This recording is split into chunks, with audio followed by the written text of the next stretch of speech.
His friends wanted retribution. He chose empathy instead. I'm Tyrone Bowman. This is Tyrone Bowman Tonight. This is the story of Marlon English. According to The Trace, and I want to show you a photo of Mr. English before I begin reading his story, who was a victim of a gun shooting.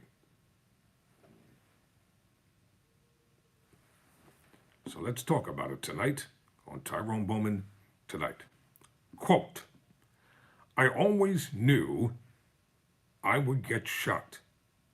It wasn't a question of it, but when. I was born and raised on the south side of Chicago in West Chatham and in Woodlawn. I became involved with a street tribe at a young age. The block we lived on and who my friends and family were determined my affiliation. I witnessed the kind of things you might see in a movie: drug trafficking, gambling, shootouts, fights. I was deeply entrenched in the heart of conflict, destruction, and mayhem. Because of that, I've suffered a lot of loss and grief and gained a well-rounded understanding of why people shoot. Things started to change for me in 2009 after one of my neighborhood friends was killed. My mom decided to relocate my sister and me to Rogers Park after being in a different neighborhood on the opposite side of Chicago. Exposed me to better opportunities and possibilities. I started working summer jobs and became involved with community organizing. But I always seemed to find my way back to the hood. I started to feel like I was living two separate lives. I'd spend my time in Rogers Park working or doing community work only to head back to the block in Woodlawn. Life was pulling me between gang banging and community activism. Then on August 15, 2015, my two worlds collided. It seemed like an ordinary day, but for some reason, I felt very paranoid.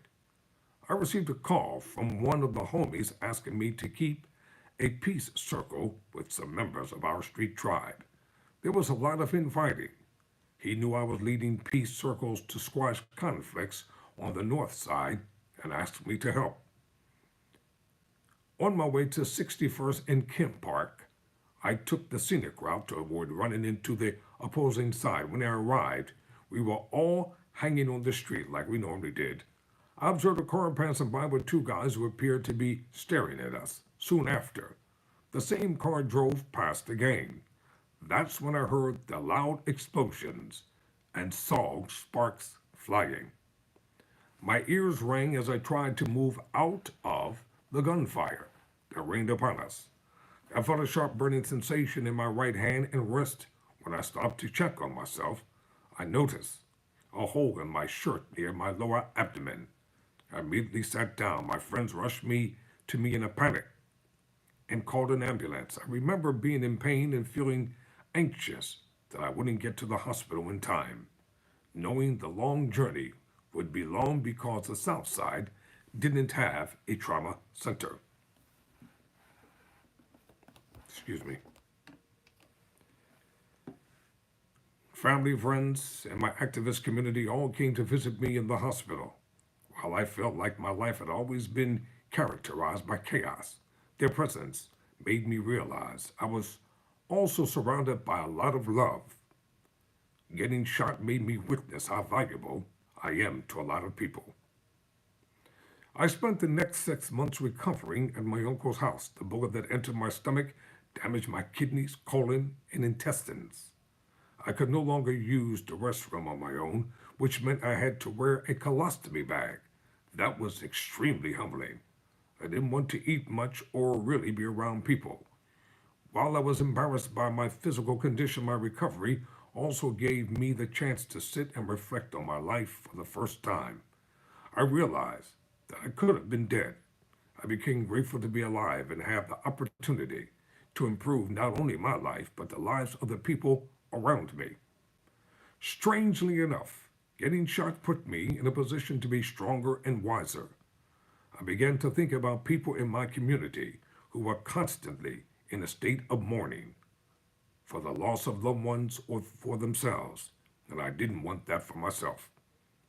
That moment of reflection almost helped me see that gun violence is a much more complex issue than how it's usually portrayed. People not having what they need, not being able to access different pathways to healing, or an overall purpose in life, often leads them to situations where they feel like they need to pick up a gun. I believe that people don't want to kill other people, but do so mostly out of fear. I understood why the person who shot me was haunting me and my friends. It came with the world we were part of. Getting shot made sense to me, but it made more sense to me to walk away from all of it. So I left the streets and threw myself into my community work even more. I wanted to do my part in helping to stop the cycles of violence I was once a part of. I now run a group called Stick Talk that works with youth who are incarcerated at the Illinois Department of Juvenile Justice. Working with them showed me that we need to approach gun violence more empathetically. Listening to their stories, I realized how many of the young people in Chicago are products of their own environment. Some of the young men I work with had their first gun placed in their hands by their own parents. When I was shot, my family and my friends, or my friends and my family, were angry and wanted retribution. I instead chose to focus on the fact that I still had my life and could help stop the violence in my community. It took a lot of life experience to understand that punishment and revenge aren't the solution. I didn't want the guys who shot me to go to prison because I know prisons are just a cage meant to punish people, not rehabilitate them. I often ask people to think about, what if someone you loved made a mistake? Would you want society to handle them with care and grace, or with punishment and violence? Would you want them to have the chance at rehabilitation, or be thrown away forever? So let's take a look at Marlon English as he is today.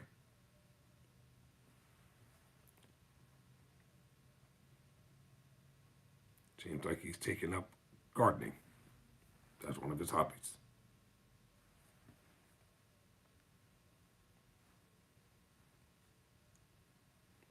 Yep, I was correct. There it is. Gardening. I'm Tyrone Bowman. Never surrender, never quit.